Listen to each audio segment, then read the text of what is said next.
Assalamualaikum warahmatullahi wabarakatuh. Yang saya hormati Bapak dan Ibu penilai dalam sertifikasi dosen gelombang 1 tahun 2025. Perkenalkan, saya Rizka Desi Aryani, dosen pada program studi biologi, program sarjana Fakultas Biologi Universitas Jenderal Sudirman.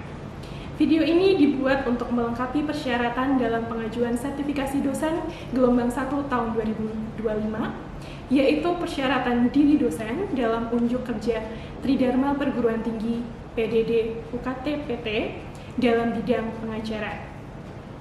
Pada kesempatan ini, mata kuliah yang saya ambil sebagai contoh dalam video pembelajaran adalah mata kuliah Struktur dan Perkembangan Tumbuhan 1. Mata kuliah ini merupakan mata kuliah wajib pada program studi biologi, program sarjana, dengan beban SKS adalah 3 SKS, meliputi 2 SKS teori, 1 SKS praktikum. Adapun proses pembelajaran mata kuliah pada struktur dan perkembangan tumbuhan 1 ini menggunakan metode DIA atau Delivery, Interaction, and Assessment yang dilaksanakan secara online maupun offline, bisa di ruang kelas maupun melalui platform tatap maya. Kemudian untuk deskripsi mata kuliah dari mata kuliah Struktur dan Perkembangan Tumbuhan 1, mata kuliah ini merupakan mata kuliah wajib di semester 2 yang mendasari mata kuliah berbasis tumbuhan yang ditawarkan oleh program studi biologi program sarjana. Mata kuliah Struktur dan Perkembangan Tumbuhan 1 membahas tentang struktur dan perkembangan organ tumbuhan, mencakup organ vegetatif dan organ generatif, serta proses penyerbukan, pembuahan, dan perkecambahan.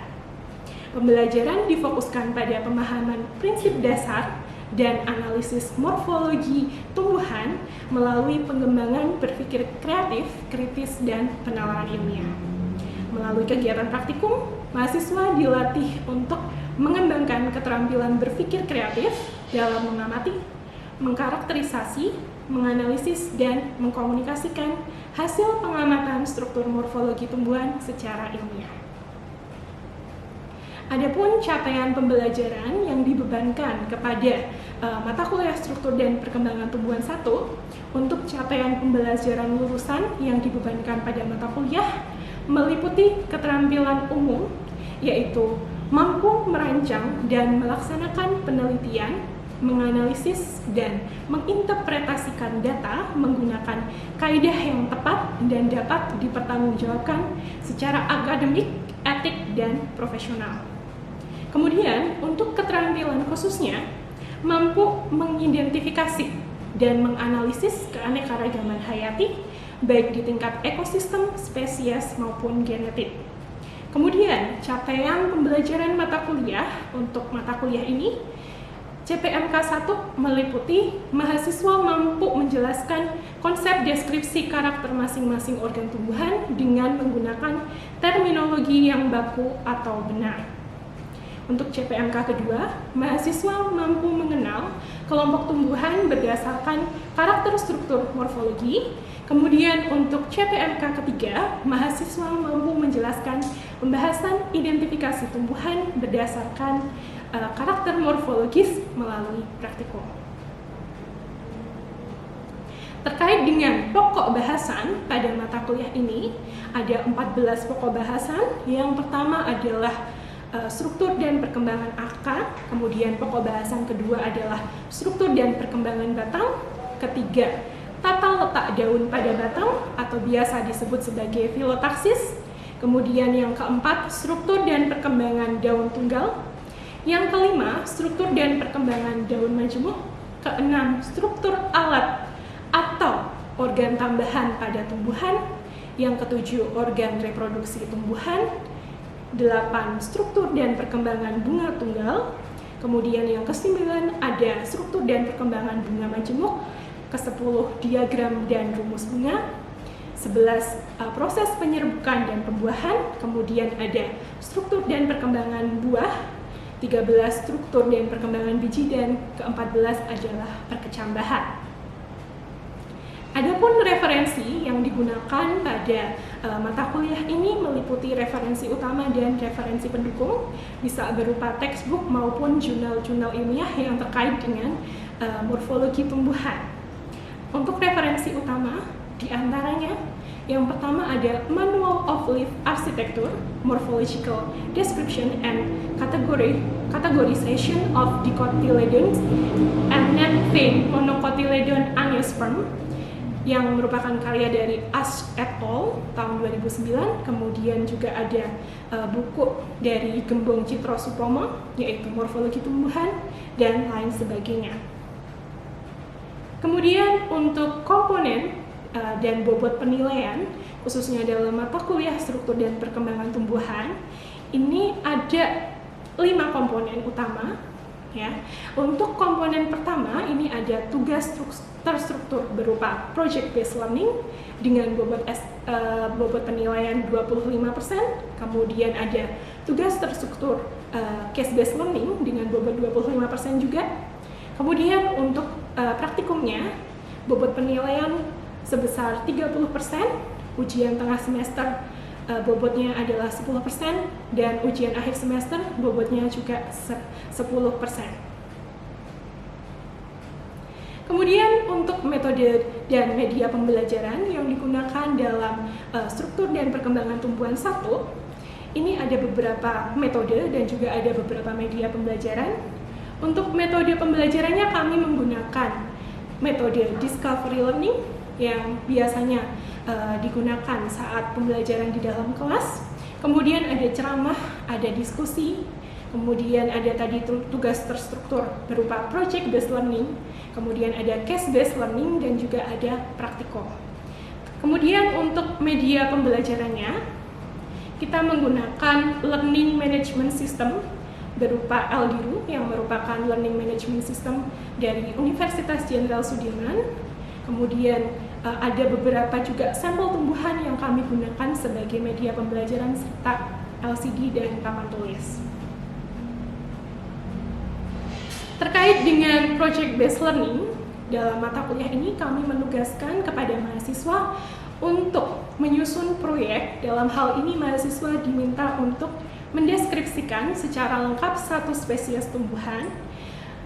Adapun untuk CPMK-nya, mahasiswa mampu mengidentifikasi dan mendeskripsikan tumbuhan berdasarkan ciri morfologi melalui project based learning. Nah, untuk tugas ini dikerjakan secara mandiri dengan mahasiswa masing-masing menentukan satu spesies sebagai tumbuhan objek dengan pembagian kategori tumbuhan sesuai dengan kelas masing-masing. Jadi akan ada pembagian kategori berupa tanaman hias, tanaman pangan, dan lain sebagainya. Untuk ketentuan jumlah spesimen atau sampel tumbuhan yang dideskripsikan tiap kelompok sesuai dengan jumlah anggota masing-masing kelompok tersebut, di mana setiap individu akan mendeskripsikan satu spesies tumbuhan.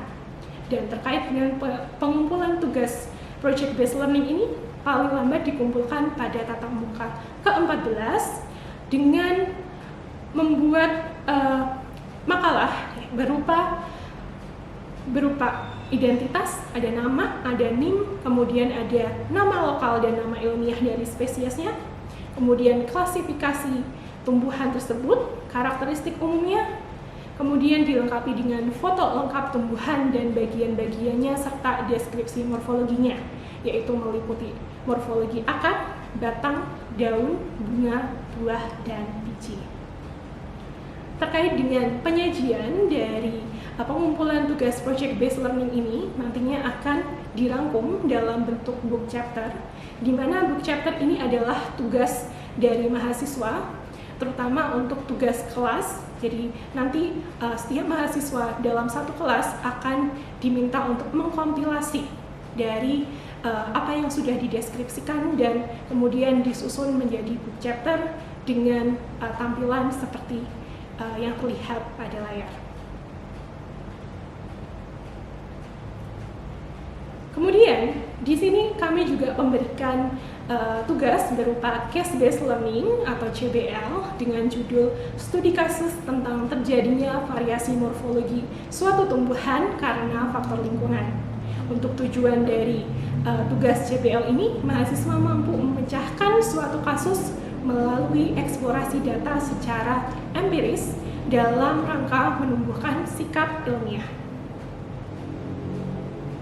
Untuk ketentuan pengerjaan tugasnya, tugas CBL ini dilakukan secara kelompok.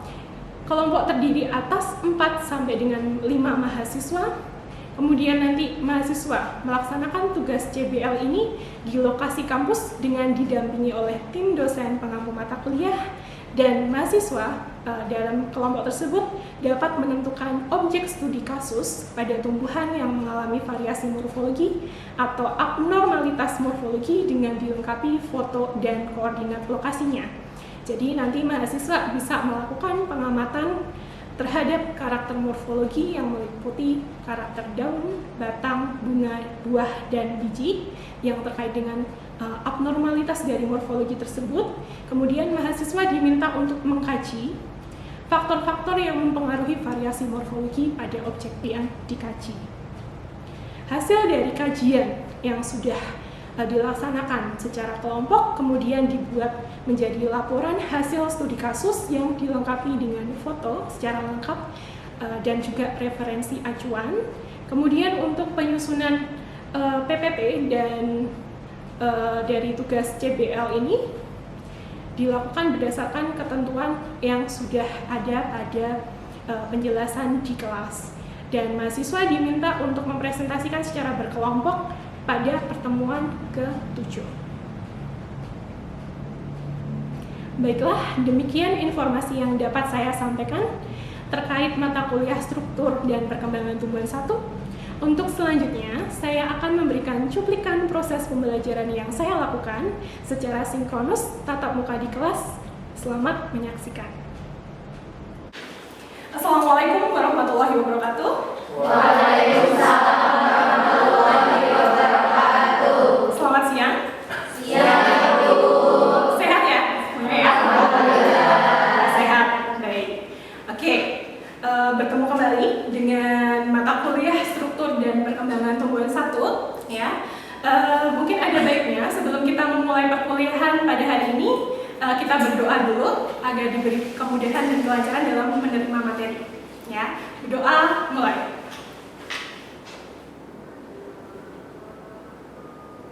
Cukup?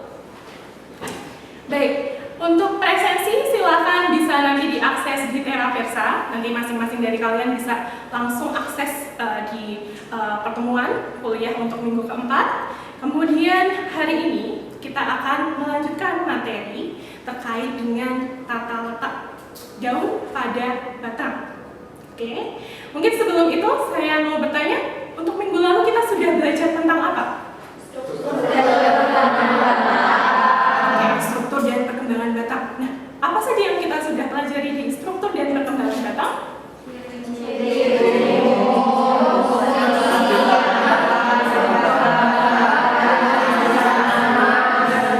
Oke, banyak ya terkait cirinya, kemudian fungsinya, kemudian karakteristik morfologinya, apa saja yang kita amati, ya kan? Kemudian kalian juga belajar terkait dengan arah pertumbuhannya, begitu. Nah, apa sih ciri utama pada batang yang tidak dimiliki oleh organ tumbuhan lainnya? Oke, keberadaan ruas dan buku atau nodus dan internodus. Oke, pernahkah kalian menjumpai nodus dan internodus itu pada organ yang lain? Tidak. Oke. Nah, untuk ciri ini ya, ini ada kaitannya dengan materi yang akan kita pelajari hari ini. Jadi hari ini kita akan belajar tadi tata letak daun pada batang. Berarti daun itu letaknya ada di organ apa? Batang. Khususnya bagian sebelah mananya? Nodus. Pernahkah kalian menjumpai daun di organ akar? Tidak. Ya, karena tidak ada nodusnya. Begitu. Sehingga tidak ada tempat pelekatan untuk daun itu bisa nempel di situ. Begitu ya. Oke. Nah, sebelum kita masuk ke materi ya terkait dengan tata letak daun pada batang atau biasa disebut sebagai filokasi ada baiknya kalian tahu terkait dengan capaian pembelajaran mata kuliahnya. Nah, yang di sini untuk capaian pembelajaran mata kuliahnya yaitu mahasiswa mampu menjelaskan konsep deskripsi karakter masing-masing organ tubuh dengan menggunakan terminologi yang benar atau baku. Jadi ketika kalian mengkarakterisasi ya baik itu organ, batang, akar maupun yang lainnya itu harus tepat. Ya, kenapa? Kalau tidak tepat nanti takutnya salah dalam mengidentifikasi. Begitu. Kemudian untuk sub CPNK-nya, yang pertama mahasiswa mampu menjelaskan tipe-tipe filotaksis. Jadi nanti ada beberapa macam filotaksis atau kata daun pada batang. Kemudian mahasiswa mampu menentukan rumus daun. Ya, jadi daun itu juga ada rumusnya. Ya, sama kalau kita belajar rumus matematika. Gitu. Kemudian mahasiswa mampu menentukan sudut divergensi. Nah, tiap daun pada batang itu posisinya akan bisa membentuk suatu sudut. Nah, sudut inilah yang disebut sebagai sudut divergensi. Oke, kemudian untuk metode pembelajaran dalam perkuliahan hari ini ada beberapa metode. Yang pertama adalah diskusi. Jadi nanti saya minta untuk berdiskusi dengan metode discovery learning, ya. Jadi nanti saya minta untuk mengkarakterisasi atau mengidentifikasi terkait dengan tata letak daun pada batang, di mana tugasnya ini adalah tugas kelompok. Gitu. Untuk penjelasannya akan saya jelaskan di slide selanjutnya. Gitu. Nah, kemudian referensi yang bisa kalian baca ya saat kalian ingin belajar terkait dengan tata letak daun pada batang.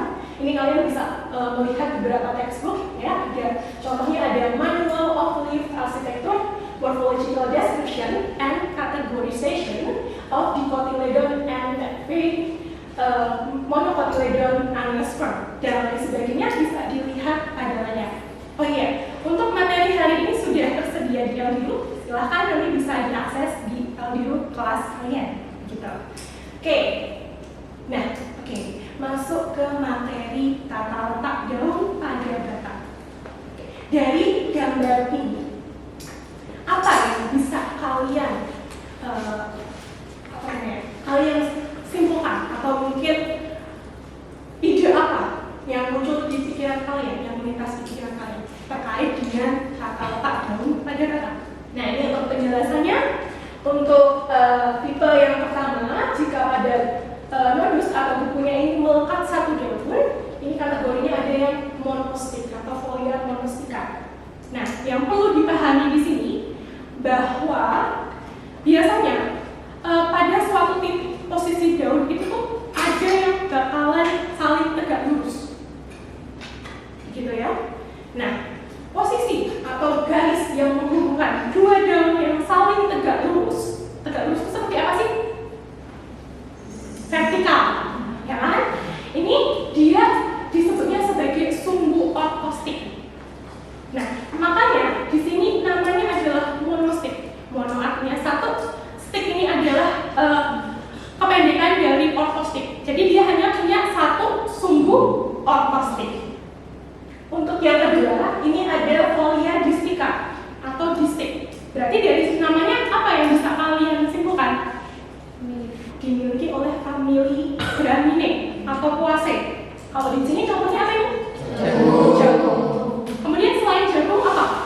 Nah, di sini ternyata ya posisi daun-daun yang ada di folia distika ini bisa membentuk sudut ya. Dua daun yang saling berurutan itu adalah daun pertama dan daun kedua. Ini membentuk sudut yang disebut sebagai sudut divergensi. Ya, jadi posisi di kanan, kemudian satunya posisi di kiri, seolah-olah seperti setengah lingkaran. Nah, setengah lingkaran itu sudutnya 180 derajat. Jadi dia punya sudut divergensi antara daun pertama dan daun kedua itu sebesar 180 derajat. Gitu. Ya. Kemudian lanjut lagi, tristik, ya. Berarti punya 3 sumbu ortostik. Kemudian di sini sudut yang terbentuk adalah 120 derajat. Gitu. Ya, nanti penjelasannya lebih detailnya ketika saya menjelaskan terkait dengan sudut divergensi. Gitu.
kubus, kemudian rumus tabung dan lain sebagainya, tetapi ada rumus daun.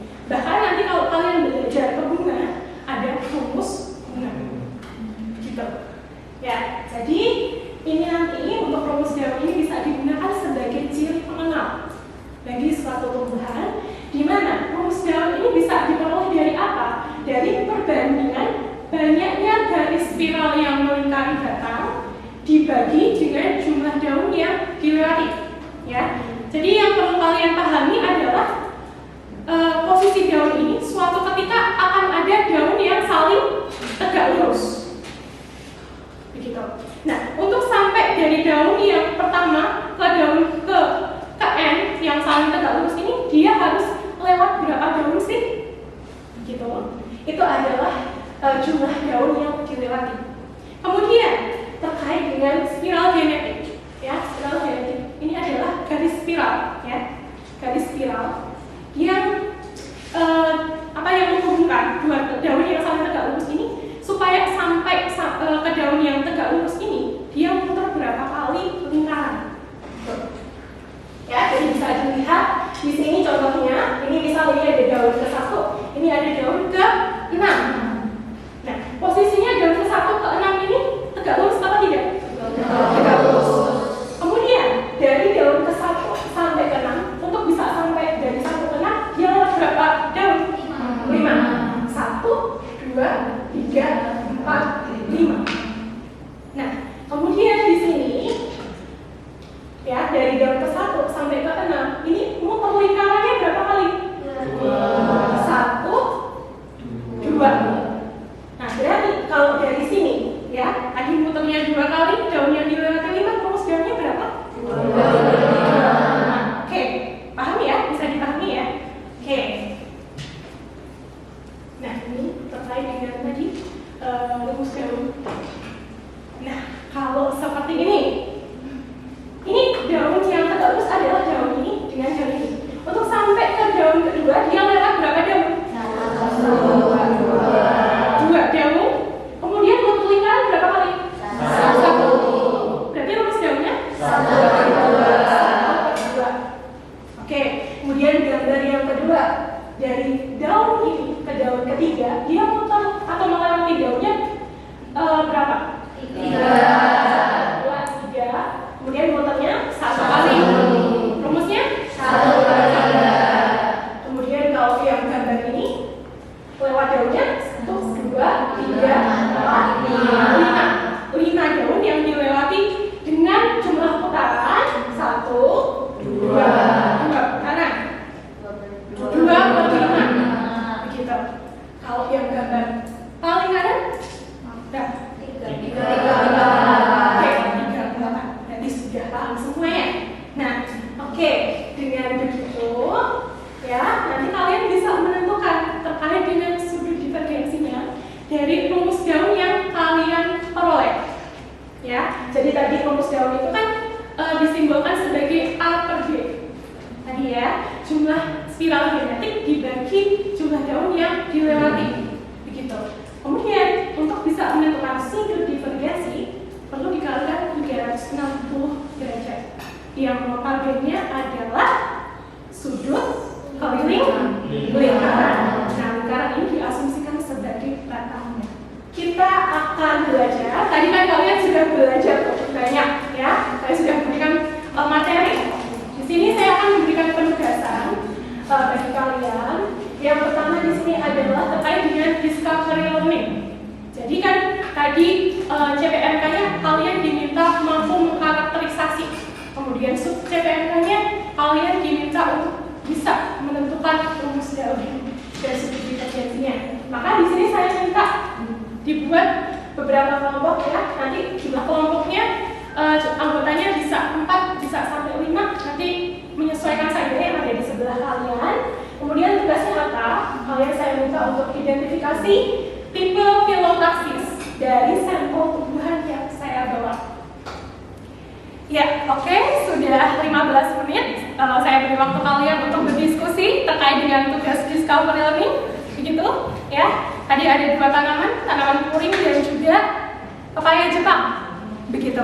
Nah, saya ingin volunteer dari masing-masing perwakilan, khususnya untuk perwakilan puring dan juga perwakilan daun pepaya Jepang.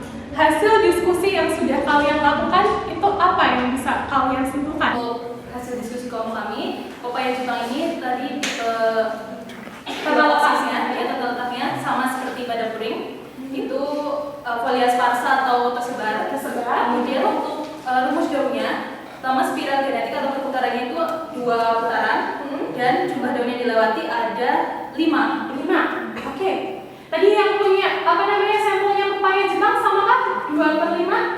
Sama. Oke, itu rumus daunnya ya. Berarti ya. Kemudian sudut divergensinya berapa Pak? Berarti 2/5 dikali 360, 144 derajat. Oke, 144 derajat. Kita beri aplaus dulu. Nah, itu tadi kalian sudah belajar terkait dengan cara ya identifikasi tata letak daun pada batang. Kemudian kalian juga bisa menentukan rumus daun serta sudut divergensinya, begitu ya. Kemudian apa sih yang bisa disimpulkan tadi yang puring punya rumus daun 3/8, kemudian daun pepaya Jepang punya rumus daun 2/5. Ada yang mau menyimpulkan? Silakan. Oh baik, silakan Putri. Yang dapat disimpulkan itu bahwa tiap jenis tumbuhan itu memiliki tata letak daun yang spesifik atau khas. Ya, oke. Seperti apa yang sudah disimpulkan Putri tadi, bahwa untuk rumus daun maupun tata letak daun pada batang, khususnya untuk tiap jenis tumbuhan ini bersifat khas sehingga bisa digunakan sebagai ciri pengenal bagi tumbuhan itu sendiri. Kita sampai di akhir materi, ya mungkin sekian untuk materi tata letak daun pada batang. Untuk minggu depan kita akan melanjutkan materi ya terkait dengan struktur dan perkembangan daun, khususnya untuk daun tunggal. Nanti silakan kalian mempersiapkan untuk belajar terlebih dahulu ya terkait dengan materi tersebut. Kemudian harapannya adalah apa yang sudah saya sampaikan hari ini bisa diterima dengan baik dan bisa menjadi apa yang bermanfaat untuk kalian semua. Oke, tadi sudah dibuka dengan berdoa, maka ada baiknya kita tutup untuk pertemuan hari ini dengan berdoa. Berdoa mulai.